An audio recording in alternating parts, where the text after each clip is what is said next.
Баршаңызға сәлем достар, каналыма қош келдіңіздер. Бүгін сіздерге үй жағдайында арнайы құралсыз тез балықты тазалаудың 3 тәсілін көрсетемін.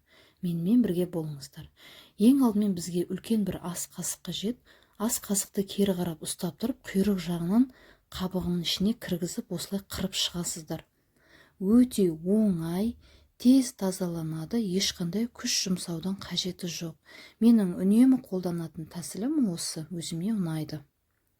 Әрі уақытты да көп алмайды. Сіздер де жасап көріңіздер.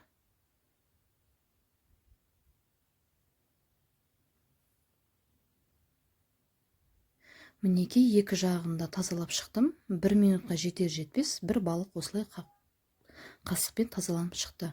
Ал келесі әдіс ол пышақпен терісімен сылып алу. Пышақпен осылай терісіне кіргізіп шығастыр құйрық жағынан, осылай жан-жағымен қырып кесіп шығастыр терісін.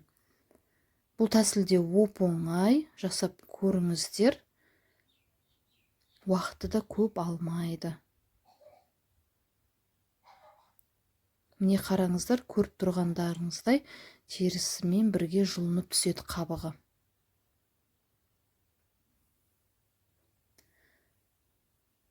Ал келесі тәсіл ол қайнаған ыстық су. Суымызды қайнатып, балықты үлкендеу тостаққа салып, осылай бетіне құйып шығасыздар.